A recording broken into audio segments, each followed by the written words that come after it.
Bonsoir à toutes et à tous. Bonsoir Madame Masson-Delmotte. Je suis Stécie Algrin. Je suis étudiante en Master 1 en politique environnementale à Sciences Po Paris et je suis également la fondatrice de Penser l'après, la série de webinaires qui invite les acteurs du changement dans votre salon. Il s'agit aujourd'hui du 9e épisode de cette série de webinaires qui est dédiée au coronavirus. Le but de cette série, c'est vraiment d'imaginer, de penser, mais surtout d'anticiper ce que sera le monde d'après. Hier soir, j'ai accueilli Aurélie Trouvé, qui est la porte-parole d'Attaque, ainsi que Julien Bayou, le secrétaire général d'Europe Écologie Les Verts, dans un webinaire en partenariat avec Sciences Po Environnement. Et aujourd'hui, j'ai l'honneur d'accueillir Madame Valérie Masson-Delmotte. Vous êtes coprésidente du groupe de travail numéro 1 du GIEC et également membre du Haut Conseil pour le climat, de référence sur la question du climat, sur la question de l'environnement. Chaque année, vous publiez des rapports qui font vraiment référence, en tout cas, sur les politiques que mettent en place les États, mais également l'Europe. Donc, je vous remercie vraiment d'avoir accepté mon invitation et de venir débattre avec nous de ce que sera le monde d'après. Au niveau du format, comme toujours, 45 minutes d'échange sur la base des questions que j'ai préparées. Et puis ensuite, on aura 30 minutes où les participants pourront poser leurs questions. Mais en attendant, je vous invite donc à vous présenter à nos participants. Oui, bonjour, bonjour à tous. J'espère que vous allez bien et que vous prenez soin de vous et des autres. Et donc, moi, j'ai une formation au départ d'ingénieur en physique des fluides. Mes recherches ont porté sur la caractérisation, la compréhension des variations climatiques passées, en utilisant en particulier les informations issues de modèles de climat, mais aussi de carottes de glace et d'anneaux de croissance d'arbres. Donc, les échelles de temps avec lesquelles je suis à l'aise, ça va des derniers siècles aux derniers 800 000 ans.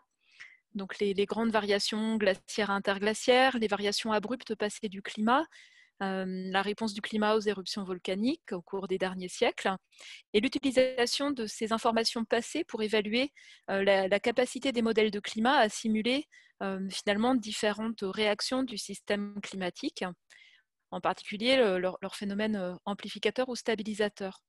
Et j'ai aussi toujours la chance de travailler dans le cadre de grands projets européens et internationaux. Ça a été vraiment une caractéristique de mon parcours de recherche. Et puis, j'ai aussi participé à donc, de l'expertise. Donc, ce n'est pas produire des connaissances, c'est évaluer l'état des connaissances et le communiquer. Je l'ai fait autour de l'Antarctique et de l'environnement, dans le cadre du comité scientifique de l'Antarctique. Et puis, j'ai contribué au rapport du GIEC. J'étais auteur principal du chapitre sur les climats passés, du 4e rapport du GIEC en 2007. Coordinatrice du chapitre sur les climats passés, j'ai aussi participé à toutes les étapes de distillation jusqu'au résumé pour décideurs et son approbation en 2013. Et puis donc, depuis 2015, je suis coprésidente d'un des groupes de travail du GIEC. Et donc, je coordonne avec les autres coprésidents en fonction des rapports et des groupes la préparation de rapports, donc 3 rapports spéciaux en 2018-2019, qui ont porté sur 1,5 degré de réchauffement planétaire, sur le changement climatique, l'océan, la cryosphère, et sur le changement climatique et les terres émergées, y compris la sécurité alimentaire, en 2019, donc l'année dernière. Et je suis en plein dans la préparation, dans ce contexte très compliqué de pandémie Covid-19, du rapport principal du groupe 1 sur les bases physiques du changement climatique, qui est actuellement dans sa dernière phase de relecture auprès de la communauté scientifique, avec un ajustement permanent des étapes de préparation pour tenir compte des disponibilités des uns et des autres. Et comme vous l'avez dit, donc, je suis aussi membre du Haut Conseil pour le climat, où c'est en fait un exercice totalement différent. Dans les rapports du GIEC, on ne se mêle pas des politiques nationales. On fait une évaluation qui a vraiment vocation à grande échelle, à l'échelle de grandes régions, à l'échelle planétaire. Et puis, on a pour mandat d'être neutre. Donc, on ne doit pas prendre parti, on doit examiner, par exemple, toutes les options d'action et leurs implications, leurs co-bénéfices, leurs effets indésirables, de la manière la plus objective, la plus neutre possible.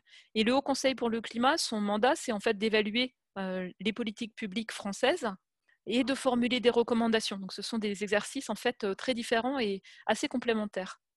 Et puis, je suis aussi très attachée au partage des connaissances et à écouter quelles sont les questions que les gens se posent, quelles sont leurs réflexions. Et ça enrichit aussi ma propre réflexion et même mon activité de recherche. Je vous remercie en tout cas de venir écouter mes questions en tant que modeste étudiante. Vraiment, merci beaucoup. Vous avez mentionné justement ce rapport du GIEC qui est très attendu, encore une fois. Et on a appris donc, dans les médias qu'avec la situation, il allait être reporté. Est-ce que vous pouvez un peu nous parler de la façon dont cette situation a affecté le processus de préparation et les thématiques qui sont envisagées? Qu'est-ce qu'on peut en dire? Oui, oui, donc en fait, il faut bien comprendre que le GIEC, il ne fait pas de recherche en tant que tel. En fait, donc, nous sommes un petit bureau de 34 personnes mis à disposition par nos employeurs et nous supervisons la préparation de rapports qui sont approuvés par les représentants de tous les pays sur leurs grands thèmes. Et ensuite, on repose sur le dévouement, en fait, hein, les contributions volontaires des auteurs des rapports. Donc, un rapport principal, c'est environ 230 auteurs. Et ensuite, les milliers de relecteurs qui, en plus de leur travail à eux, de production de connaissances ou d'administration ou d'enseignement, vont relire une partie ou beaucoup de parties d'un rapport. C'est cet exercice en fait collectif qui passe en revue les publications scientifiques, qui permet de définir ce qui est finalement robuste, qui résiste à l'examen critique, émergent, potentiellement important, mais qui mérite d'être confirmé. Ou pourquoi est-ce qu'on a des controverses? Parce qu'on a des éléments de connaissance imparfaits, parfois contradictoires. Et puis enfin, où sont aussi les frontières des connaissances, les principales sources d'incertitude. Et donc pour faire un rapport d'évaluation, on a besoin de quoi? On a besoin de publications nouvelles. Mais aujourd'hui, dans le monde entier, l'activité de relecture d'articles scientifiques est ralentie. En fait, les capacités de travail sont ralenties partout et pas de manière tout à fait égale pour tout le monde. Ensuite, on a également besoin des relecteurs. Et de la même manière, on a des relecteurs qui sont malades ou dont les proches sont malades. On a des relecteurs dont l'accès à leur laboratoire, l'accès à Internet est très limité. Et puis on en a aussi qui ont charge de famille, de jeunes enfants, et qui ont les plus grandes difficultés à se libérer, et donc l'efficacité en fait au travail est réduite. Et puis, on a besoin de la disponibilité des auteurs de nos rapports. Donc, on a fait, nous, 3 enquêtes. Une auprès des points focaux, les représentants de tous les pays, parce qu'en fait, on a aussi une phase où les experts nommés par les gouvernements participent à la relecture. On a fait une enquête auprès de nos auteurs, et on a fait une enquête autour de la communauté des sciences du climat, plutôt la partie, disons, physique, chimique, hein, qui est plus proche des bases physiques du changement climatique. Et à chaque fois, en fait, le constat, le mois dernier, était très clair. C'était impossible de tenir les délais initiaux. Donc, on a commencé par repousser la durée de la phase de relecture de 6 semaines pour notre rapport, donc la relecture ouverte, hein, publique.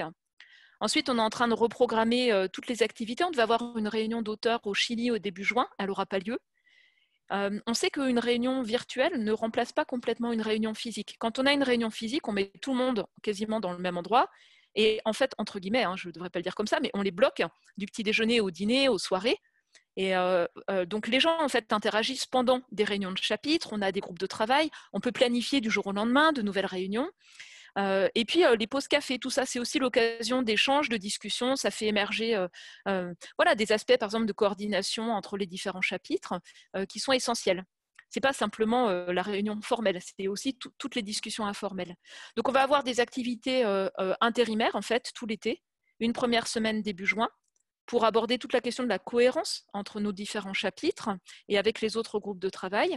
Ensuite, on va digérer les commentaires de relecture. On en reçoit typiquement de l'ordre d'1 millier de relecteurs, plus de 20 000 commentaires. Ça prend du temps à lire. Ça prend du temps de les digérer et de réfléchir aux changements majeurs que ça implique. Et ensuite, il faut le temps de s'accorder sur les changements de structure, que ce soit pour chaque chapitre, les conclusions des chapitres, mais aussi les conclusions, les éléments principaux du résumé à l'intention des décideurs. Donc ça, on va le faire en fait sur plusieurs semaines, juin, juillet. Ensuite, les auteurs vont réviser leurs conclusions principales. On va continuer à travailler. On ne sait pas encore si on le fera virtuellement ou physiquement sur l'élaboration du résumé à l'intention des décideurs. On devait se réunir au centre de physique théorique de Trieste en Italie en novembre. C'est pas possible, hein. Ils annulent toute réunion physique jusqu'au décembre. Donc on va voir comment on ajuste. Et puis on devait avoir une date limite pour les articles acceptés pouvant être évalués. Au départ, c'était prévu fin septembre de cette année. C'est pareil en fait, les éditeurs des journaux scientifiques nous disent que tout est ralenti. Donc pour que la même matière qui a déjà été évaluée soit acceptée pour publication si la revue est positive, on va repousser cette étape-là probablement jusqu'au 31 janvier de l'année prochaine. Et on va ainsi décaler l'ensemble de notre calendrier d'environ 4 mois. Donc notre rapport qui était prévu pour avril 2021, en ce moment, on le prévoit et on reprogramme tout pour une session d'approbation avec les représentants de tous les pays, prévue fin juillet 2021. Et c'est notre gros point d'interrogation. Quand est-ce qu'on peut avoir cette réunion physique? parce que c'est pas possible en fait virtuellement. On a bien regardé, on a en particulier des difficultés d'accès à Internet dans beaucoup de régions du monde, on a le problème des fuseaux horaires. Donc vraiment, on pense qu'on a besoin de cette session d'approbation physique, et c'est ça qui en fait va impliquer la flexibilité de notre reprogrammation. Je vous remercie. Vous avez mentionné un point qui me semble très important, c'est que les résultats de cette enquête que vous avez conduite auprès des rédacteurs et des chercheurs donc, qui vont contribuer à ce rapport, on a pu réaliser que pas tout le monde était affecté de la même manière. Et il y a justement une étude qui est parue et qui a montré que cette crise, elle affecte particulièrement les femmes. Et on a pu constater un nombre de travaux académiques soumis donc, par des chercheuses en nombre qui ont diminué fortement. Est-ce qu'on peut craindre en quelque sorte une surreprésentation des hommes dans les prises de décision? Ça, c'est une bonne question. En tout cas, d'un point de vue purement académique, dans les enquêtes qu'on a faites, effectivement, on a une partie des gens plutôt âgés, plutôt pas avec charge de famille, plutôt en Europe ou aux États-Unis, qui disent « moi, je travaille très bien ». Et même certains qui disent « je travaille mieux, j'ai plus à interagir avec mes étudiants, j'ai plus les charges administratives, j'ai moins de réunions, je me concentre sur ma propre recherche et tout va bien ». Et on a au contraire d'autres personnes, en particulier les collègues africains, qui disent « mais moi, chez moi, j'ai un accès Internet pourri ». Déjà dans les universités, c'est pas terrible, mais chez soi, plus accès à la littérature scientifique, plus la capacité de télécharger des jeux de données, de les traiter, un accès Internet très mauvais ou alors qui coûte très cher parce que c'est sur le téléphone personnel de la personne, c'est un frein énorme. Et puis on a aussi un autre signal d'alerte très clair qui vient pas seulement des jeunes femmes, disons des jeunes parents, mais qui semble peser disproportionnellement sur les jeunes femmes. Ce sont tous ceux dont les enfants ne sont plus à la crèche, à la garderie, chez une nounou, ne vont plus à l'école, et qui se réorganisent pour être présents pour leurs enfants chez eux. Et dans le monde entier, ce qui ressort très clairement, c'est que cette charge-là, elle est disproportionnellement sur les jeunes femmes, même les jeunes femmes qui ont un doctorat, qui sont chercheuses, qui sont professeurs à l'université. Voilà, donc ça montre aussi toute la question du partage de la charge de famille, des tâches dans les maisons, dans les couples. Et c'est aussi pour moi quelque chose qui est assez préoccupant sur ce qui va se passer par la suite. Parce que ces jeunes femmes qui ont moins de capacité à publier, par exemple, à faire que leurs recherches aboutissent et soient visibles, comment va se passer leur évaluation dans les recrutements pour l'obtention de contrats par la suite. Donc ça pose vraiment une question sur le point d'égalité de genre dans le monde scientifique de manière encore peut-être plus aiguë que précédemment. Ensuite, sur la prise de décision, je ne peux pas vous dire, mais ce qui m'avait aussi fait réagir, c'était une représentation dans les médias de ce que sont les conseils de prise de décision au plus haut niveau de l'État, où c'était assez sidérant de voir la surreprésentation des hommes. C'est quelque chose qui m'a frappée. J'ai aussi été attentive à des analyses récentes dans Forbes, pas plus tard qu'aujourd'hui, sur les pays qui ont le mieux géré finalement cette pandémie. On a des exemples du côté de Taïwan ou de la Nouvelle-Zélande ou de la Norvège par exemple, ou de l'Islande, qui sont des pays dirigés par des femmes, et il semblerait qu'il y a eu des attentions différentes aux signaux d'alerte et une gestion de crise, une communication de crise assez différente. J'ai en particulier été frappée par la communication de la dirigeante de la Norvège à l'intention des enfants. En France, la parole des enfants, l'intérêt des enfants est peu présent aujourd'hui. Je sais par mes proches, par mes cousins, leurs enfants, ma famille, mes voisins, à quel point la situation actuelle de confinement, l'incertitude sur le retour en classe est préoccupant pour les enfants. Certains sont très inquiets en fait. Et je trouvais qu'une attention particulière, une communication à l'intention des enfants était assez remarquable, et on ne l'a pas eu ici. C'est vrai qu'on a eu droit à un discours assez traumatisant et que voilà, la destination des enfants, c'était assez compliqué. On avait ce mot guerre qui était omniprésent dans les discours publics, donc il y a de quoi choquer. Ensuite, pour revenir à cette question de la femme, hier, j'ai pu discuter avec Madame Laurence Tubiana, justement sur, elle, les conseils qu'elle pouvait donner à notre génération en tant que jeune femme pour arriver à se hisser justement dans ces lieu de prise de décision. Est-ce que vous auriez des conseils à nous donner avec votre expérience, ce que vous avez pu vivre? En fait, c'est compliqué parce que pendant toute une partie de ma vie, je pensais que le combat féministe, il était derrière nous, que c'était la génération de ma mère et des autres qui avaient obtenu l'égalité de droit. Et puis petit à petit, je me suis rendu compte des effets de plafond de verre qui sont spectaculaires partout. Et je me suis rendu compte aussi de mes propres biais personnels. Par exemple, à toujours penser qu'on m'avait fait confiance, que j'avais eu de la chance et pas revendiquer aussi ce à quoi je pouvais prétendre compte tenu de mes compétences et de mon expertise. Et j'ai aussi vu parfois que j'ai été nommée à droite ou à gauche parce que j'étais une femme. Je l'ai même vu une fois en m'asseyant dans un conseil scientifique où quelqu'un avait malencontreusement oublié à ma place un email qui disait celle-là on la garde, c'est une femme. Je me suis permis de le lire en fait, c'était assez drôle. Et donc en fait mes conseils c'est d'apprécier ce que vous valez, qui que vous soyez, de ne pas vous sous-évaluer, d'avoir une appréciation juste, la plus juste possible de vos compétences. J'ai été frappée par des résultats d'enquête, par exemple chez des jeunes filles, sur des estimations de résultats scolaires. Quand on leur demandait combien pensez-vous que votre copie vaut, elles se sous-évaluaient de 2-3 points, alors que en moyenne, les garçons avaient tendance à se surévaluer. Et donc, ça veut dire qu'il y a des biais qui sont profonds, qui remontent à la manière dont on élève les filles, les jeunes filles, et qu'il faut réussir à déconstruire et à surmonter. Et je pense que plus on le fait tôt, mieux c'est. Et puis après, je pense qu'il faut aussi revendiquer la parité et le fait, par exemple, quand on recrute une personne à une position importante, d'avoir dans le pool de candidats le choix. C'est-à-dire de laisser la position ouverte tant qu'on n'a pas au moins une femme compétente parmi les choix qui sont présentés pour un recrutement d'un poste à responsabilité. C'est différent des quotas, hein, ça veut dire donner une chance. Et puis, je suis aussi très positive par rapport à tout ce qui porte sur du mentorat féminin, c'est-à-dire des systèmes d'entraide, de sororité, en fait, où il y a la possibilité simplement de donner des conseils, des retours d'expérience, des trucs. Et dans le travail qu'on fait pour le GIEC, nous, on a été chercher des conseillères canadiennes en pratique participative et inclusive. Et c'est quelque chose qui est très utile. Même si on est de bonne volonté, on arrive en fait avec des biais qui sont des biais inconscients.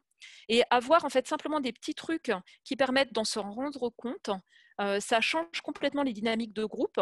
Nous, sur le groupe 1 du GIEC, on est plutôt des physiciens, donc on est plutôt biaisé vers les hommes en majorité. Il y a aussi plus de gens relativement seniors que de jeunes. Et enfin, on augmente la participation des chercheurs de pays en développement parce que la communauté scientifique évolue et c'est chouette. Mais du coup, nous, on fait face à des biais qui sont liés à l'âge, l'expérience et le fait d'accueillir la parole des plus jeunes, des biais de genre et des biais également culturels sur la manière de se comporter dans un groupe. Et ce que j'apprends en essayant d'avoir ces approches, disons, plus inclusives, plus participatives, je regrette très profondément que ça n'ait pas fait partie de ma formation initiale. Ce sont des choses avérées, en fait, éprouvées dans différents contextes. Je l'ai vu aussi dans des multinationales, hein, les mêmes défis. Et la valeur ajoutée quand on arrive à avoir à surmonter ces biais et à avoir une écoute de toutes les bonnes idées d'où qu'elles viennent, en fait, le résultat est bien meilleur. En fait, un groupe plus divers qui se respecte parvient à avoir une profondeur de réflexion qui est bien meilleure que quand on a en fait des biais de communauté, de genre, d'âge et tout le reste. Voilà, donc en fait, sur ce point-là, je pense qu'on a besoin de formation. Et ce n'est pas qu'une histoire de femmes ou d'hommes, c'est aussi une histoire en fait de méthodes inclusives et participatives beaucoup plus largement. Oui, je suis d'accord avec ça. Et puis, même à mon âge, j'ai uniquement 23 ans et j'ai déjà été confrontée quand même plusieurs fois au monde professionnel et parfois d'arriver dans des lieux de décision où on est entouré d'hommes qui ont tous plus de 50 ans, qui sont tous blancs. Bah, ça met quand même un coup à la confiance. Peut-être que je n'ai pas ma place ici, peut-être que bah, c'est pas à moi de parler. Et c'est dur de se remettre en question aussi soi-même sur Voilà, ces... donc ça c'est très connu, c'est en fait le syndrome d'imposteur qui fait qu'on a l'impression de ne pas être légitime, que sa parole ne pèse pas. Et après, il y a des trucs qui permettent de le surmonter. Il y a aussi des trucs par rapport à la voix des femmes qui est souvent plus aiguë. Les micros, ils ne sont pas adaptés, ils ne sont pas réglés pour ça. Et quand on parle avec une voix aiguë, ça déclenche une espèce de réaction je sais pas comment dire, d'immaturité peut-être dans la perception de certains. Et donc, il y a aussi des trucs pour placer sa voix. Il y a aussi des trucs pour s'exprimer en étant entendu. Et ce qui est particulièrement spectaculaire pour moi, c'est quand une jeune femme apporte une bonne idée, elle n'est pas reprise par un groupe, et quand un homme plus âgé reprend cette idée, il est entendu. Là, il faut le souligner, en fait. Il ne faut pas laisser passer, il faut le souligner, parce que c'est assez fréquent. En tout cas, je vous remercie pour ces belles leçons que vous partagez avec nous. C'est important, je pense, aujourd'hui d'en parler et d'essayer voilà, de créer un sens de sororité, comme vous avez pu le mentionner.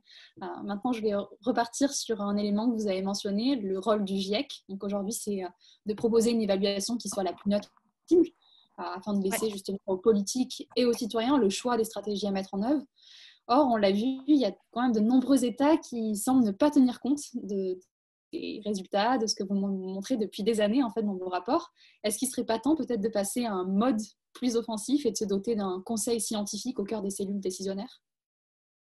Alors en fait, le GIEC, il n'a pas pour mandat d'imposer quoi que ce soit. Il a été, en fait, son fonctionnement a été construit dans les années 1980 et il s'est inspiré de réussites en fait sur de la coopération internationale, par exemple par rapport à la destruction de l'ozone stratosphérique avec le protocole de Montréal, qui abordait en fait des transformations plus réduites en fait, plus ciblées sur certains composés industriels et qui avait très bien fonctionné. Donc par rapport au changement climatique, c'est beaucoup plus profond en termes de transformations qui sont nécessaires pour assurer un développement permettant aux gens de vivre dignement, protéger les écosystèmes tout en réduisant les émissions de gaz à effet de serre et en renforçant la résilience par rapport au changement climatique. Donc c'est normal en fait que ça prenne plus de temps, que ce soit plus délicat. Et puis, donc le constat scientifique, même s'il est approuvé par tous les pays, c'est ce qu'on a réussi à avoir pour les 3 rapports spéciaux, même dans des conditions particulièrement, on va dire, rodéo, pour le rapport sur 1,5 degré. C'est quelque chose, en fait, qui est en réalité, qui permet de séparer un constat scientifique reconnu par tous des choix politiques, donc des négociations internationales dans le cadre de la Convention cadre des Nations Unies pour le changement climatique qui avance lentement, ou bien des politiques nationales. Et effectivement, ce qui est assez frappant, c'est que dans les pays où les choses avancent bien, ce sont en général des pays qui se sont dotés aussi de conseils scientifiques internes, mais qui sont cette fois-ci en appui à la prise de décision. Donc c'est un fonctionnement complètement différent. C'est en fait ce qu'on appelle en fait la prise de décision basée sur des éléments scientifiques et qui, on l'a vu en fait, peut porter ses fruits de manière spectaculaire. Un des exemples, c'est le Climate Change Committee britannique qui a été mis en place, qui formule des recommandations et qui est en prise directe avec le Parlement. Donc c'est un fonctionnement qui est assez différent dans la manière dont les membres sont choisis, dans le mandat du Haut Conseil pour le climat, mais qui reflète aussi le fonctionnement, disons, démocratique un peu différent dans les démocraties parlementaires ou dans le fonctionnement de la Ve République française. Et on voit en fait des équivalents de conseils scientifiques dans des pays scandinaves, en Nouvelle-Zélande. Donc c'est quelque chose qui se met en place de plus en plus. On l'a également dans certaines villes, dans certaines collectivités territoriales, qui en fait s'appuient sur ces éléments de connaissance pour construire leur stratégie d'adaptation et aussi pour réfléchir dans toutes les dimensions à ce qui peut être bénéfique en termes de positionnement par rapport à une action ambitieuse pour réduire les émissions de gaz à effet de serre, mais aussi renforcer la compétitivité des entreprises, créer des emplois. Et on a en fait un certain nombre d'exemples qui montrent l'intérêt de rapprocher ces choses-là. Mais quand on parle de conseils scientifiques, il faut bien clarifier, il ne s'agit pas de climatologues en fait. Il s'agit d'économistes, il s'agit de spécialistes de sciences sociales, il s'agit aussi de spécialistes des écosystèmes et donc toutes les dimensions en fait qui interagissent avec l'action pour le climat. Enfin, je voudrais souligner un autre point où vous avez parlé voilà, de l'impact à long terme du changement climatique, le fait que voilà, ça s'inscrit dans une tendance plus loin que, par exemple, la pandémie. Aujourd'hui, est-ce que vous pensez que cette crise sanitaire, elle nous invite en quelque sorte à repenser notre conception des effets à terme du changement climatique? Et est-ce qu'on ne s'éloignerait pas un peu de cette image du changement climatique comme un signe noir, c'est-à-dire quelque chose qui va arriver, qui va être brutal et qui va un peu nous éclater comme ça la figure, alors que ce sera plutôt des signes gris, comme vous le mentionnez dans le rapport? Alors en fait, c'est complexe parce que sur le changement climatique, les premiers éléments scientifiques, ils étaient là depuis la fin des années 70, mais il y avait cette idée que ce serait quelque chose pour le long terme, qui affecterait plutôt des régions lointaines. Et donc, ça a donné l'impression de quelque chose d'assez abstrait. Maintenant, en fait, on en est à une réalité différente. On en est à des effets à la fois de tendance et d'événements extrêmes plus intenses, plus fréquents, euh, plus longs parfois, qui ont déjà des effets, aussi bien sur les modes de vie, certains systèmes de production, des chaînes de valeur, les écosystèmes, sur Terre comme en mer. Donc on vit maintenant avec la réalité des effets de ce changement climatique. Et par rapport à la gestion de risque, dans le changement climatique, il y a deux grandes caractéristiques en fait. Il y a des événements lents qu'on appelle slow onset en anglais, donc qui se déroulent graduellement, insidieux, et qui ne déclenchent pas forcément une prise de conscience ou la perception d'un danger imminent, donc qui peuvent être ignorés. Et c'est particulièrement le cas pour, par exemple, la montée graduelle du niveau des mers, où on voit bien que en France et dans beaucoup d'autres régions du monde, on n'agit pas à la hauteur de ces enjeux-là par rapport aux vulnérabilités, par rapport aux expositions, par rapport à l'aménagement du littoral. Et donc l'inaction aujourd'hui va entraîner des coûts par la suite, des pertes, des dommages qui seront de plus en plus importants. Et puis on a les événements plus rapides, une sécheresse, une pluie torrentielle, une vague de chaleur, où là, bien sûr, on va agir en gestion de crise, mais on peine à agir sur le fond pour anticiper, pour réduire l'exposition, réduire les vulnérabilités. Et je pense que dans la gestion de cette pandémie, on a des choses un peu similaires. C'est-à-dire que le fait qu'on ait plus de zoonoses qui passent d'espèce animale à espèce humaine, c'est quelque chose que les spécialistes en fait ont souligné depuis une vingtaine d'années. Le constat était là, il était clairement rédigé, avec quelques exemples récents, le premier coronavirus SRAS et puis le MERS. Donc, les pays asiatiques qui ont été en première ligne ont mis en place des stratégies de gestion de risque. Et donc, il y a eu, même s'il y a eu un manque de système d'alerte précoce, de transparence, il y a eu la possibilité en Asie d'agir relativement rapidement parce que les stratégies étaient prêtes. Nous, on voit qu'ici, on n'était pas prêt, ni en stock de masques, ni en gestion de stratégie de confinement, de déconfinement. On voit qu'on est obligé d'improviser, faute d'anticipation et de réflexion collective, qui implique aussi bien le secteur public que le secteur privé, ce que l'Allemagne a su faire, je pense, bien mieux, en fait, avec la partie privée-publique et la partie territoriale et nationale, qui a été bien mieux, je pense, coordonnée qu'ici. Donc les analogies, elles sont compliquées, mais ce qui est aussi frappant, c'est l'incapacité à penser, en fait, ces événements à faible probabilité d'occurrence, mais fort impact, et de les intégrer dans des stratégies par anticipation. Pour moi, c'est ça que ça révèle d'abord en premier. Et ensuite, en deuxième lieu, ce qu'on voit aussi, c'est que la gestion de cette pandémie, par les confinements successifs, exacerbe des inégalités, des fragilités, des vulnérabilités qui sont présentes. Et si on veut agir par rapport au changement climatique, il y a aussi des points communs. Il y a des points communs, par exemple, par rapport aux lieux de vie et au fait de renforcer la résilience des lieux de vie face à des vagues de chaleur plus fréquentes, plus intenses, des lieux de vie qui sont extrêmement difficiles à vivre pendant la période de confinement. Par exemple, dans un certain nombre de banlieues de grandes villes. On voit également, quand on regarde les courbes de mortalité en France, ce qui est assez frappant, c'est de voir les deux épisodes exceptionnels, qui étaient la canicule de 2003, pareil, mal géré, pas préparé, pas anticipé, qui a révélé beaucoup de fragilité de nos systèmes de santé, mais aussi de nos solidarités. Et puis le début de cette pandémie, qui a été heureusement ralenti par le confinement, mais qui est aussi en fait un événement extraordinaire.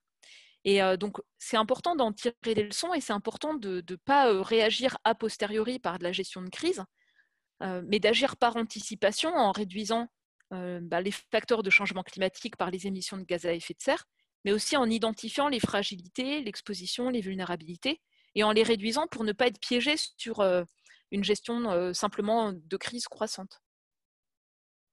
Je vous remercie. Ça m'emmène à ma prochaine question.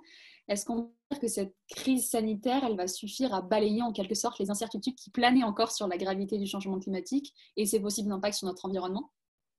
Moi, ça, je ne peux pas vous répondre.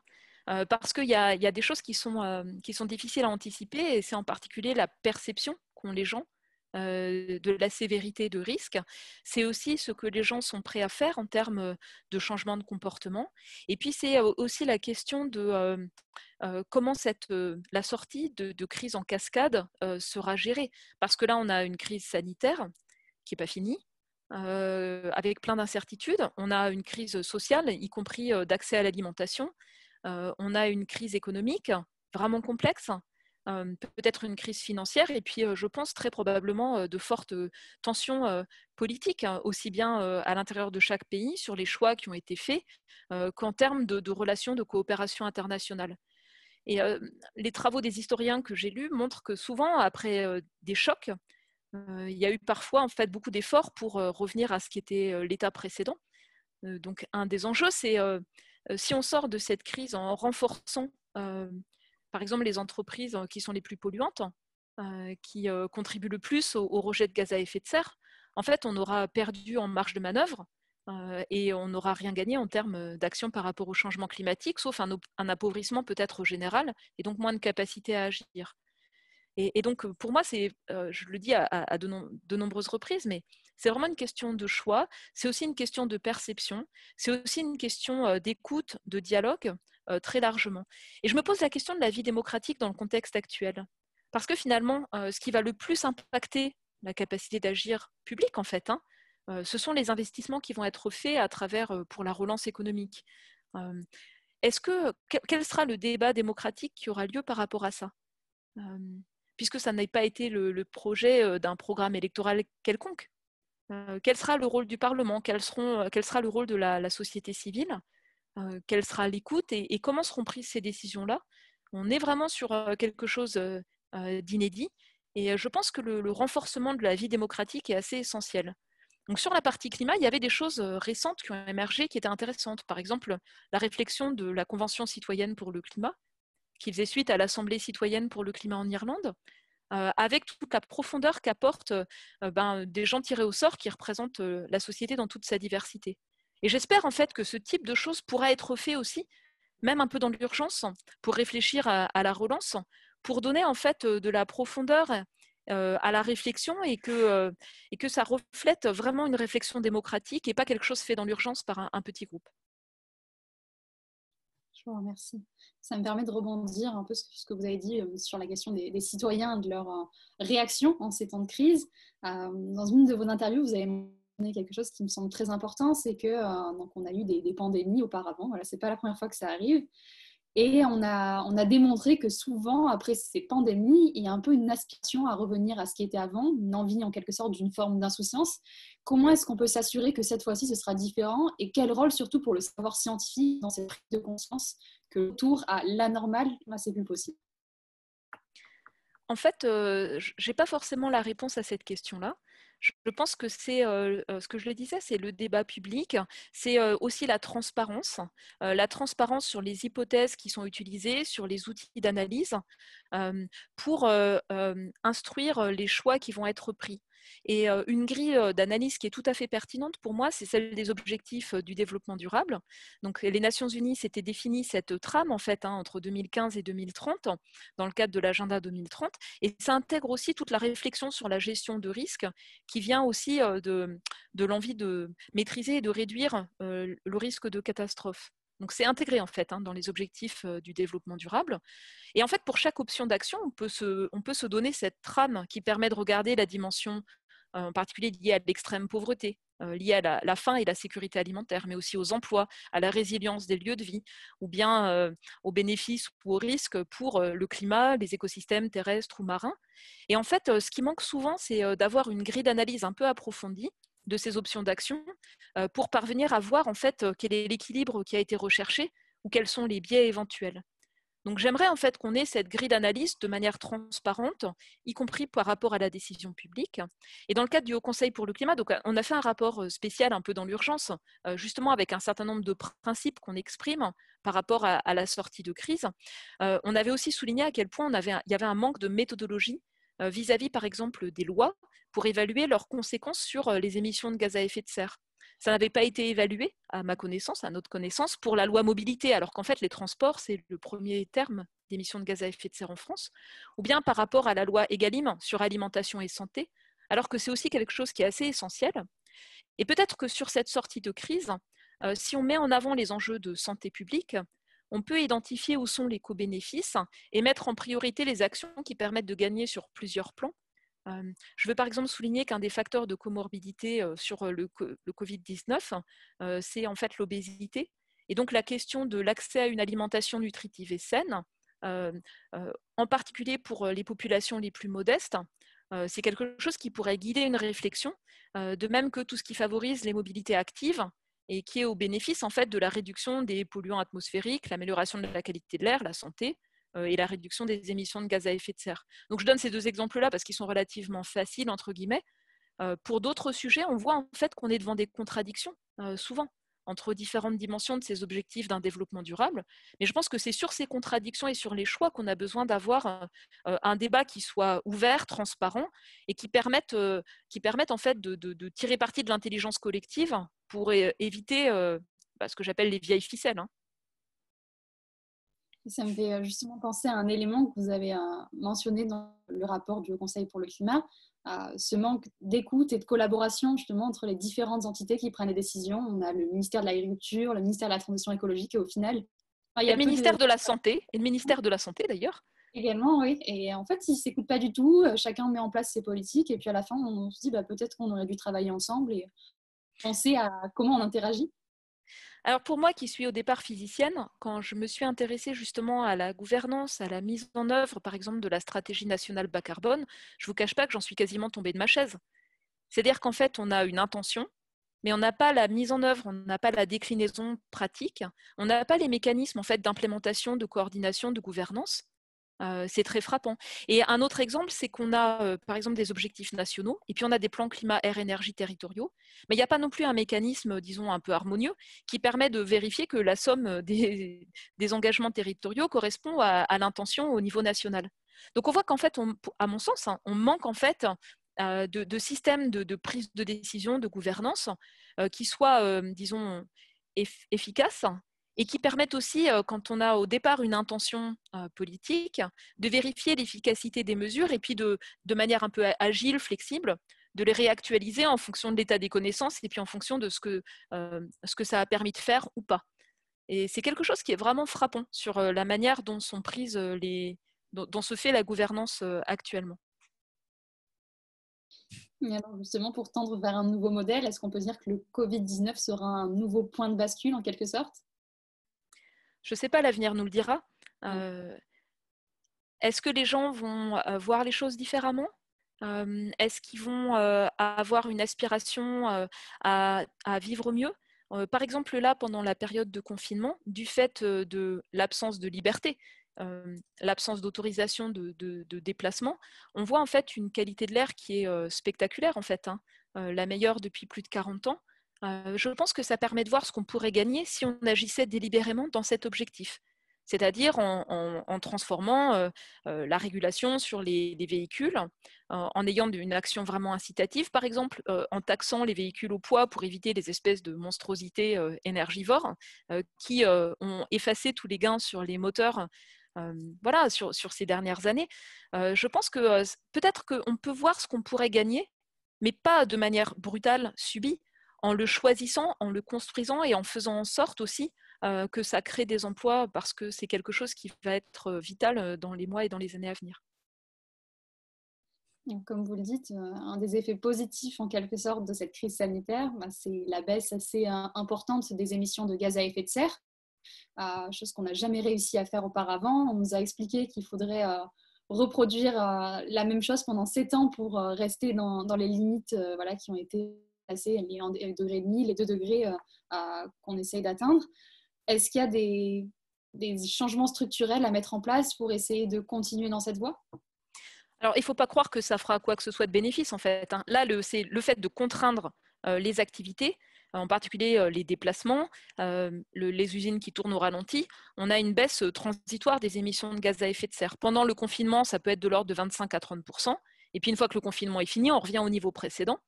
Donc les estimations aujourd'hui au niveau mondial, elles font état d'une baisse qui serait, d'après l'Agence internationale de l'énergie, de l'ordre de 8% sur les émissions mondiales de CO2. C'est spectaculaire, c'est plus que pendant les chocs, les crises financières ou économiques des dernières décennies. Mais en fait, on revient juste en fait, au niveau d'émissions de 2010.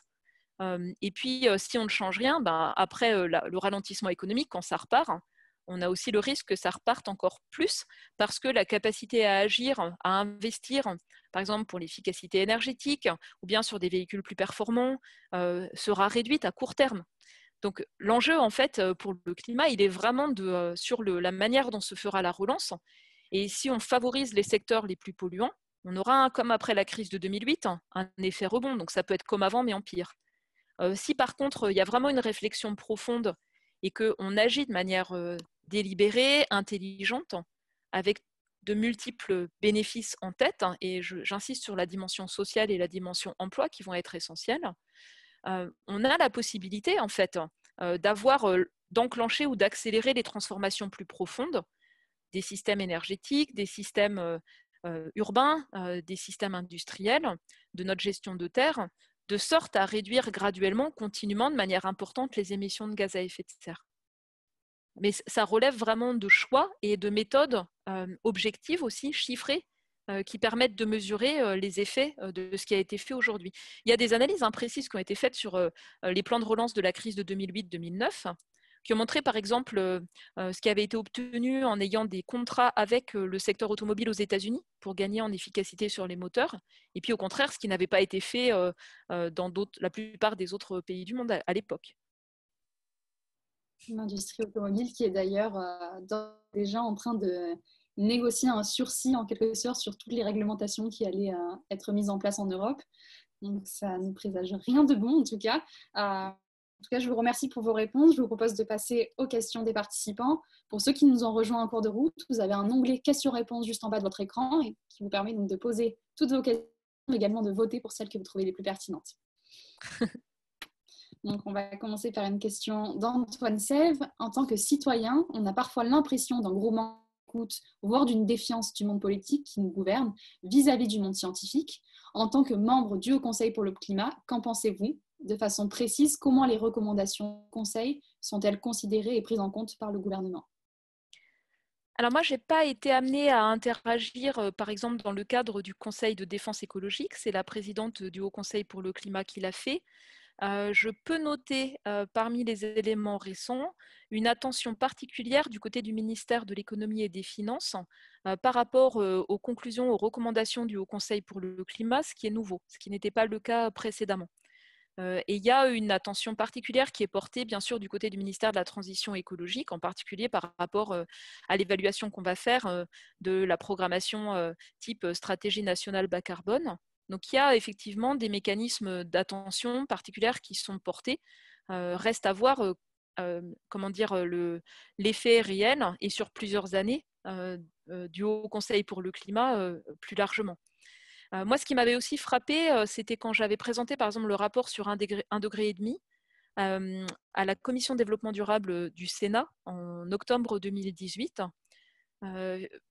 La surprise exprimée par des élus qui sont élus depuis un moment et qui sont dans cette commission, donc qui devraient être aux premières loges, une forme d'indifférence, une forme de fatalisme et un sentiment d'impuissance.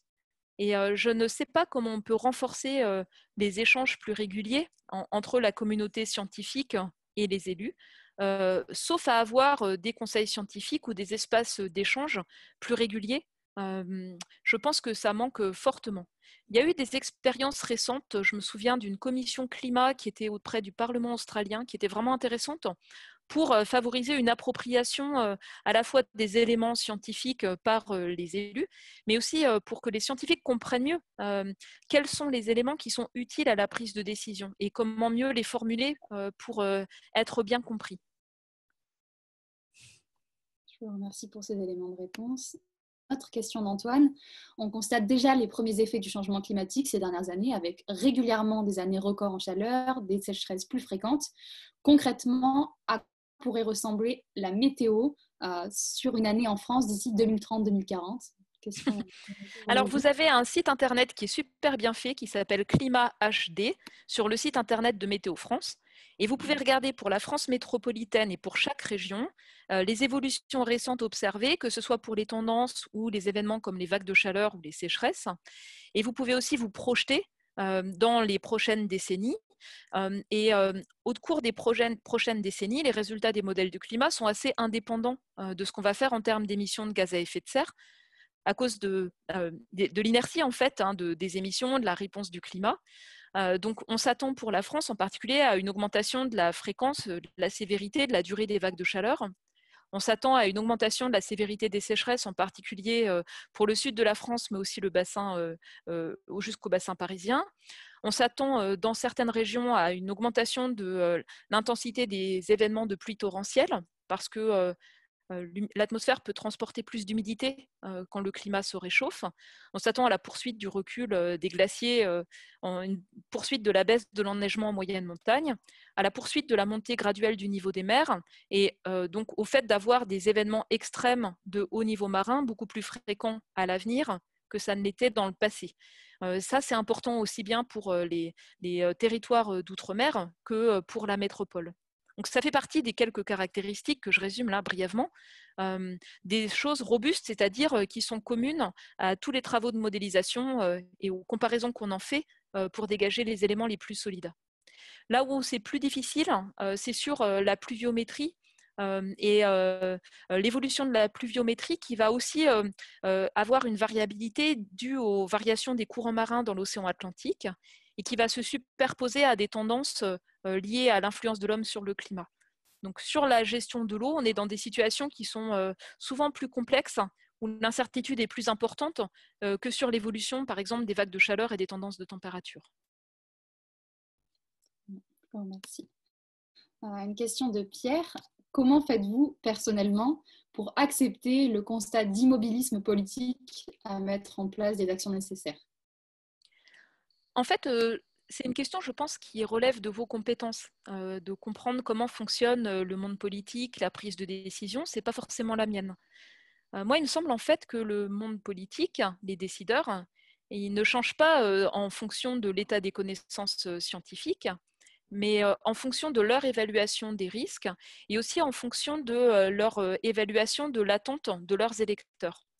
Donc si la pression monte du côté de l'opinion publique, du côté des électeurs sur ces thématiques, les politiques qui sont intelligents vont bouger pour conserver leurs fonctions. Et puis, par ailleurs, je pense que les impacts d'événements climatiques récents qui montrent notre fragilité aussi agissent comme un révélateur. Donc, on a eu en fait des effets majeurs, y compris sur les mécanismes d'assurance type catastrophe naturelle, liés à l'ouragan très intense qui a touché les Antilles il y a quelques années. On a eu également des dommages très importants liés à des épisodes de sécheresse, à des épisodes de vagues de chaleur. Et ça contribue aussi à une prise de conscience par rapport au coût des dommages et aux capacités à agir. Le rapport aussi sénatorial Dantec-Leroux a eu pas mal d'effets en soulignant à quel point nous ne sommes pas prêts à faire face à la variabilité du climat d'aujourd'hui et encore moins à celle de demain, et en soulignant l'importance d'agir davantage, pas uniquement pour réduire les émissions de gaz à effet de serre, mais aussi et en même temps pour s'adapter à un climat qui va continuer à changer.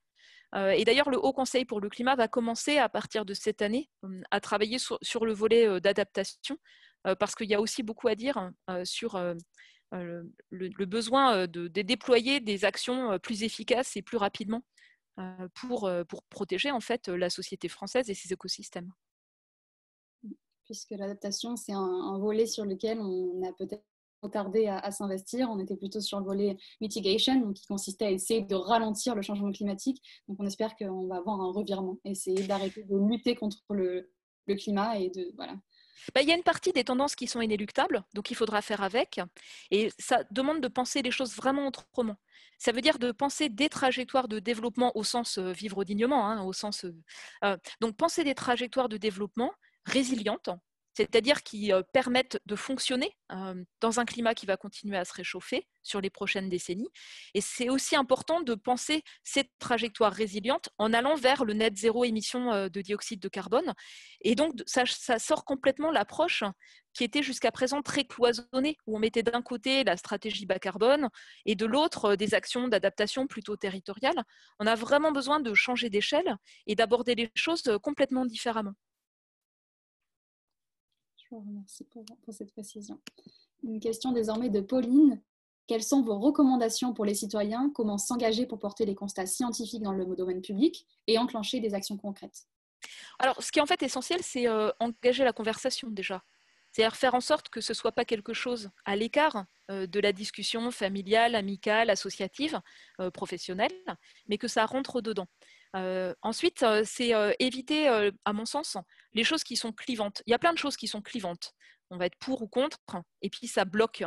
Donc c'est plutôt essayer de trouver les points communs, les valeurs qu'on a en commun, les choses qu'on a envie d'améliorer, et c'est ne pas réduire l'action pour le climat dans une petite boîte climat, mais d'arriver à comprendre les intersections multiples et de voir ce qu'on peut faire qui a un bénéfice pour le climat, mais qui a aussi un bénéfice pour les gens, pour la société, pour les entreprises. Ça change la conversation et ça permet d'être beaucoup plus constructif si on arrive à l'aborder dans ce sens-là.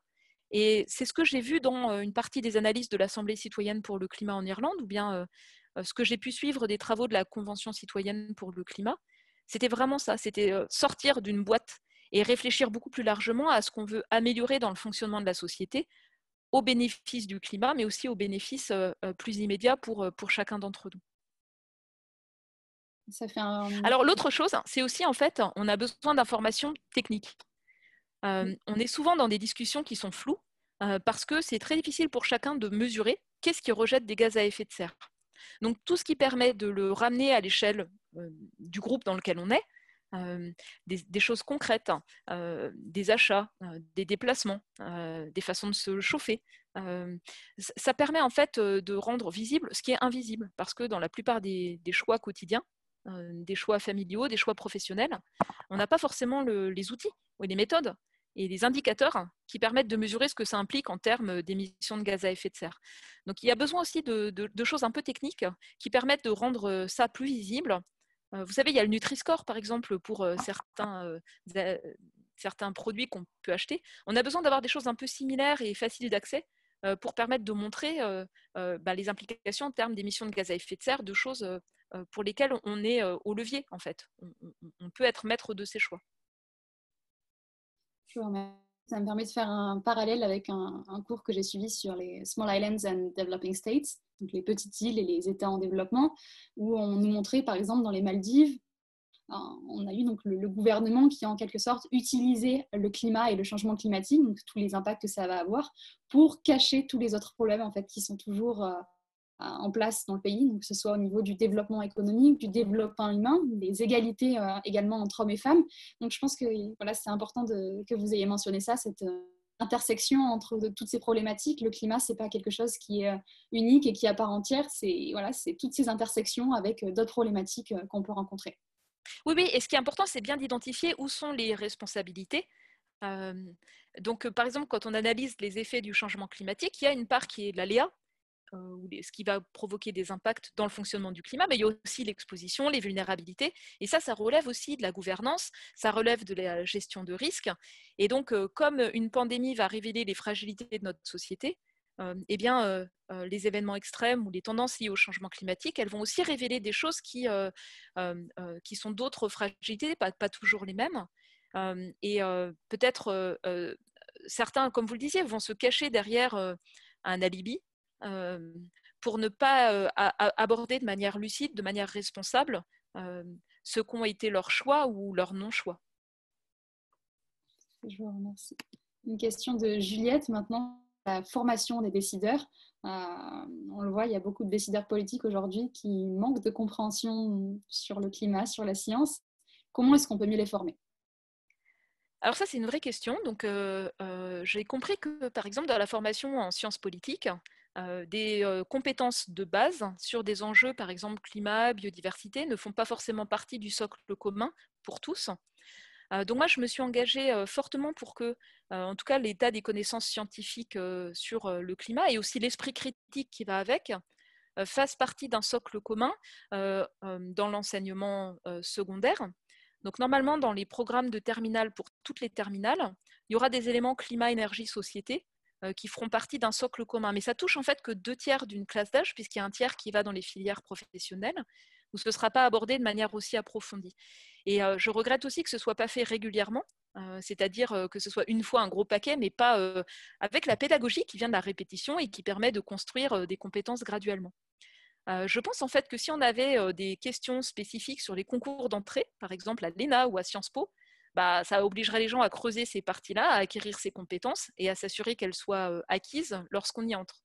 Je pense aussi que ça devrait faire partie des comparatifs du benchmarking des universités dans le monde. Ce que fait l'OCDE, est-ce qu'on sait lire, écrire, compter? Bah, à mon sens, pour être un citoyen un peu formé dans ce siècle, on doit aussi comprendre ces enjeux-là.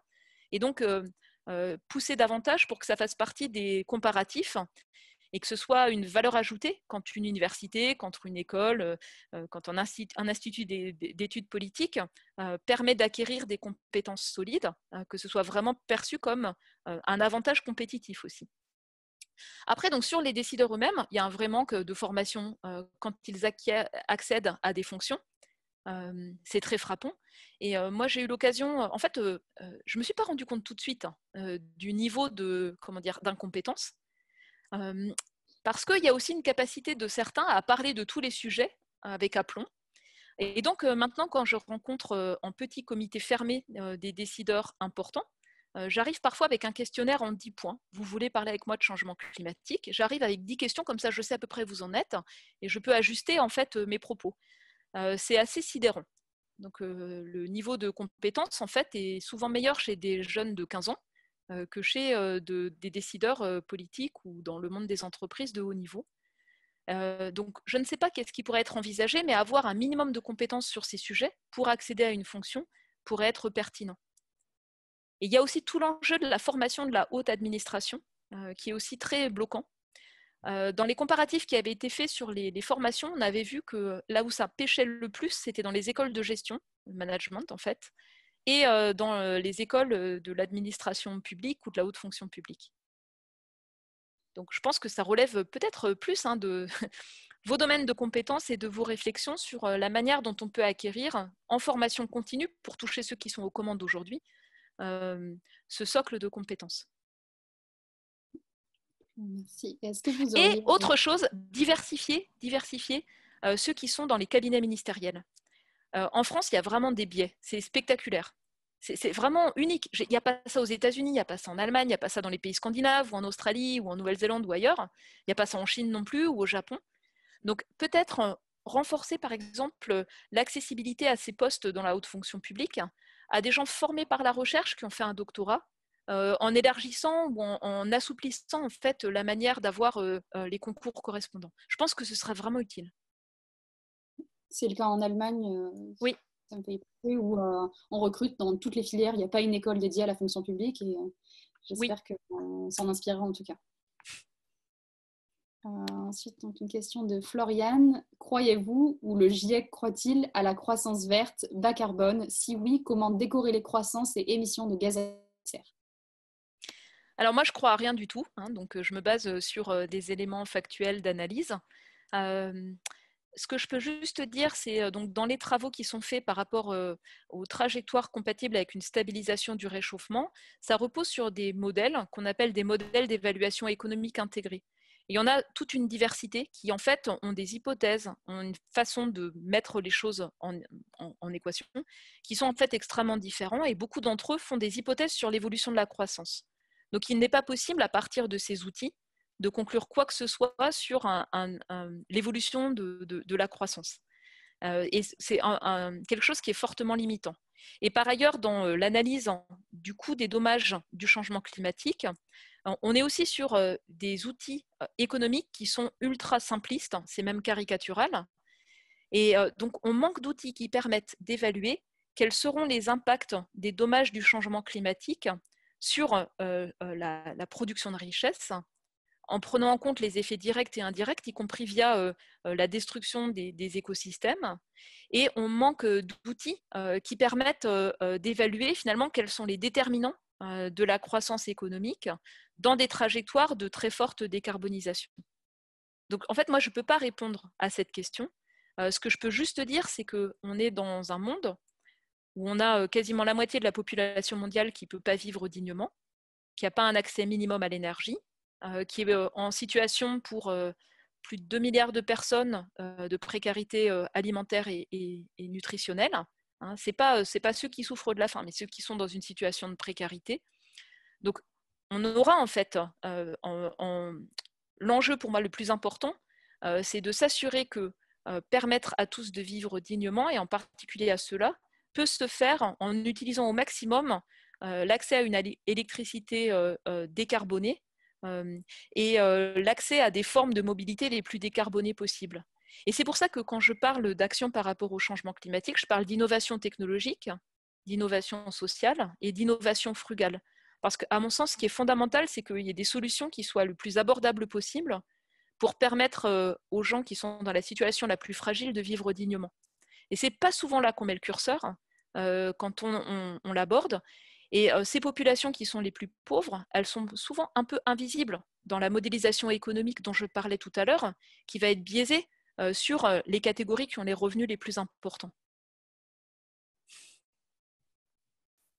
Merci. On a une petite question. Vous avez mentionné les 10 points que vous essayez d'aborder avec les décideurs pour checker s'ils sont au courant de la situation climatique. Est-ce que vous pourriez en mentionner quelques-uns? Alors, attendez, je vais prendre mon fichier Word. Alors, le dernier que j'ai utilisé. Alors, attendez. Où est-ce que c'est? Est-ce que c'est celui-là? Ah non, c'est pas celui-là. Excusez-moi, j'en ai pour quelques secondes. Donc, c'était par exemple, on parle de réchauffement climatique. On en est où sur le réchauffement au niveau planétaire? Alors, les réponses, c'est hallucinant. Donc, j'ai souvent eu, on parle beaucoup de 2 degrés, on doit en être déjà à 2 degrés. Après, c'était quoi l'objectif de l'accord de Paris sur le climat? Donc, pareil, instructif à écouter. J'ai des questions sur quelle est la proportion de la population française qui est exposée aux aléas climatiques. Donc, l'analyse, en fait, elle fait état d'à peu près 2/3. Et dans la grande enquête, le grand débat public qui avait été fait l'année dernière, il y avait à peu près 2/3 des gens qui disaient oui, moi, je suis exposé. Donc, c'est intéressant parce que les analyses un peu top-down et puis le ressenti des gens convergeaient. Ça, c'est pas connu. Qu'est-ce que j'avais d'autre comme question? J'avais aussi posé des questions sur les engagements internationaux de la France par rapport à l'éducation au changement climatique, puisque ça fait partie de l'accord de Paris sur le climat, c'est pas connu. Oui, sur par exemple, oui, ce qu'il faudrait faire en termes d'émissions de gaz à effet de serre si vous voulez contenir le réchauffement largement en dessous de 2 degrés. Et puis les questions sur les émissions par habitant en France, donc sur le périmètre national, l'ordre de grandeur, et puis le poids de nos importations sur notre empreinte totale. Donc c'est respectivement de l'ordre de 6 tonnes de CO2 équivalent par an par personne, et puis ça monte à 11 quand on prend en compte le poids des importations. Alors la plupart des décideurs, ça, ils n'en ont aucune idée. Et en plus, eux, ils sont dans la catégorie de revenus plutôt aisés, donc en fait, leur empreinte, elle est largement plus forte. Mais ils n'ont pas non plus la notion de cette empreinte carbone en fonction des catégories de revenus, par exemple. Donc voilà, ça fait partie de quelques exemples de questions, mais en général, je l'adapte à la personne, à la région, au secteur d'activité concerné. Et je dois dire en fait que les personnes que j'ai rencontrées qui étaient les plus informées étaient parfois étonnamment des chefs d'entreprise qui s'étaient vraiment posé la question et qui avaient mené leur propre analyse, y compris de leur vulnérabilité ou de leur potentiel d'action, et des maires de grandes villes. Donc on a aussi des bonnes surprises. On a aussi des bonnes surprises parfois. C'est génial. Je pense qu'il faut s'en inspirer, essayer de tester un peu son entourage sur la question. Et ça peut être, en fait, l'enjeu, c'est de le faire de manière bienveillante. C'est-à-dire un peu comme un défi, sans culpabilisation ni rien. Mais c'est très instructif sur souligner le besoin de formation, en fait. Ça permet de le montrer assez clairement. Merci. Une question de Charles maintenant. Que pensez-vous du décret sur la programmation pluriannuelle de l'énergie ainsi que de la stratégie nationale bas carbone publiée la semaine dernière? Donc c'est sans surprise, hein, donc c'est la révision de la stratégie nationale bas carbone qui a été faite et qui acte donc le fait qu'on n'a pas tenu le premier budget carbone 2015-2018 pour la France, et puis la révision à la baisse de l'ambition sur la deuxième partie, le deuxième budget carbone de la France, compte tenu de la trajectoire récente. Donc nous, on avait recommandé de maintenir une ambition plus forte sur la période actuelle. Ça n'avait pas été intégré dans la révision de la stratégie nationale bas carbone. Le fait que ce soit publié dans le contexte de la crise actuelle, c'est quelque chose qui est plutôt à souligner, compte tenu des pressions diverses qui se sont exercées sur le gouvernement, en particulier de certains représentants du monde économique.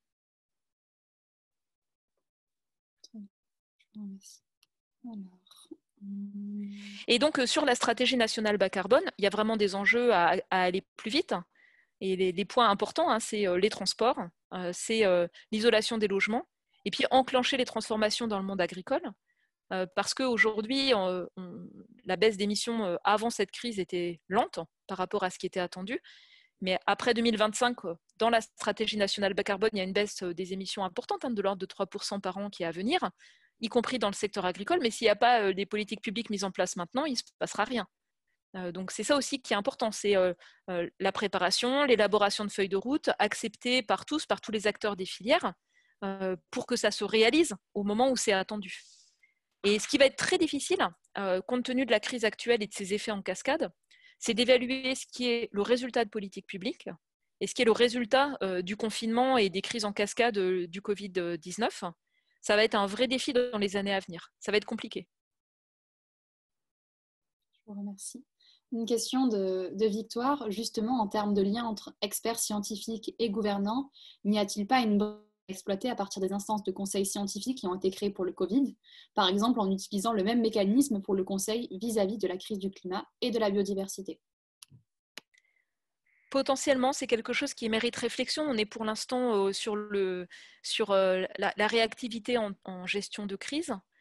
Ça pourrait être intéressant d'avoir des outils d'analyse, de voir ce qui a fonctionné, ce qui n'a pas fonctionné, ce qui a manqué. Moi, ce qui m'a frappé, par exemple, c'est une tribune qui était publiée hier dans Le Monde de psychologues qui soulignait à quel point le confinement, le déconfinement mériterait d'être analysé, par exemple, à l'angle de la santé mentale des enfants, qui a été peu pris en compte. Et ça pose aussi la question finalement du socle de compétences sur lequel on s'appuie, qui était dans ce cas-là restreint sur la gestion de la propagation d'une épidémie, et des choses beaucoup plus vastes liées au changement de comportement, aux actions qui ont des effets divers en cascade. Donc je pense que il faudra un peu de temps pour analyser ce qui a fonctionné, ce qui n'a pas fonctionné, comparer comment ça a été géré dans notre pays par rapport à d'autres pays, pour réfléchir aux espaces d'interaction, leurs fréquences, leurs périmètres qui fonctionnent le mieux possible, pour que l'information qui est utilisée pour la prise de décision s'inspire et repose sur un socle large de connaissances et pas un socle trop réduit. Et par exemple, dans le cadre du Haut Conseil pour le climat, les 2 dernières personnes qui ont été nommées, elles renforcent le Haut Conseil pour le climat sur les aspects sciences humaines et sociales qui étaient peu présents dans le périmètre initial. Et à mon sens, on manque encore de compétences sur le volet biodiversité pour avoir des approches qui soient les plus intégrées possibles. Merci. Question de Pierre, vous avez évoqué l'acceptation sociale des décisions d'un côté et la pression citoyenne de l'autre pour induire des décisions. Cela revient-il à dire que tout passera par l'information et la mobilisation citoyenne, seul véritable pilote?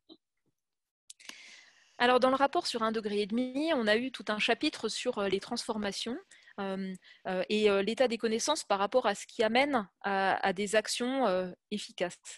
Et ce qui est très frappant, c'est que avoir un socle de connaissances, de compréhension des enjeux, c'est utile, mais ce n'est pas du tout ça qui conduit au changement de comportement et à une action collective. C'est plutôt en fait d'avoir des groupes divers, des groupes, par exemple dans des cadres de secteurs d'activité, dans des cadres associatifs ou professionnels, ou des lieux de vie, donc des communautés, qui s'approprient ces enjeux et qui essayent, qui explorent, qui apprennent des uns des autres, en renvoyant un signal positif du fait d'expérimenter. C'est vraiment le regard des pairs, en fait, des gens qui comptent pour soi, qui, semble-t-il, est le plus important en ce qui concerne des changements de pratiques, des changements de comportement. Et à l'inverse, le regard critique des gens qui comptent pour soi, c'est aussi ce qui bloque le plus pour faire autrement. Moi, j'ai été très attentive à ces travaux, donc qui puisent dans des travaux de sociologie, des travaux de psychologie humaine et sociale, et qui se basent sur un certain nombre de retours d'expérience, d'études de cas concrets, et qui soulignent à quel point c'est cette action collective, même dans des petits groupes, qui ensuite peut être démultipliée quand on en voit les bénéfices et les résultats. Je vous remercie. Enfin, j'ai une dernière question. Est-ce que vous auriez un livre, un podcast ou même un film à conseiller aux participants? Alors en fait, non, pas forcément. Là, j'ai lu récemment le livre de Pierre Charbonnier qui s'appelle Liberté et Abondance, que je trouvais intéressant pour réfléchir aux évolutions un peu philosophiques profondes de nos sociétés au cours des derniers siècles. Voilà, j'ai trouvé intéressant, mais je l'ai trouvé dur à lire pour moi. Et puis, je vous encourage puisque c'était dur à lire pour moi sur un angle philosophique, je vous invite à essayer de lire les rapports du GIEC. Donc, ils sont écrits dans un jargon terrible, même les résumés pour décideurs. Mais c'est vraiment, pour moi, c'est vraiment intéressant pour aborder sur ces 3 rapports spéciaux qu'on a rendus, les intersections entre les différentes disciplines, donc les sciences physiques, les sciences des écosystèmes, leur fonctionnement, et puis tout ce qui porte sur les systèmes humains et leurs évolutions. C'est quelque chose qui est nouveau, d'avoir cette profondeur d'analyse. Le rapport sur les terres, par exemple, c'est le premier qui aborde les 3 grandes conventions, climat, biodiversité et désertification. Et donc, je vous encourage aussi à prendre le temps, si vous le pouvez, regarder les questions fréquentes, regarder les résumés à l'intention des décideurs, et puis peut-être creuser sur les chapitres qui vous intéressent, qui explorent des différentes dimensions des actions possibles. Par exemple, dans le rapport sur 1,5 degré, le dernier chapitre sur le développement durable, on a essayé d'utiliser les auteurs ont essayé d'utiliser cette grille d'analyse des multiples dimensions d'un développement soutenable pour regarder les bénéfices ou les effets indésirables de différentes options d'action pour baisser les émissions de gaz à effet de serre. Et ce n'est pas simplement les résultats, mais c'est simplement cette manière d'aborder les choses, je pense, qui est intéressante. Je vous remercie pour ces recommandations. En tout cas, je pense que ça va marquer la fin de ce 9e épisode. Je vous remercie, Madame Masson-Delmotte, d'avoir bien participé à ce webinaire et surtout d'être venue penser l'après-Covid-19 avec nous. Pour ma part, donc, je retrouve les participants lundi soir pour la suite de la série spéciale Covid-19 et les participants donc, de la semaine prochaine seront annoncés sur la page Facebook. Donc, je vous souhaite une très bonne soirée à tous et un bon... Merci à tous et bon courage. Et bon 1er mai aussi. À vous aussi. Au revoir. Au revoir.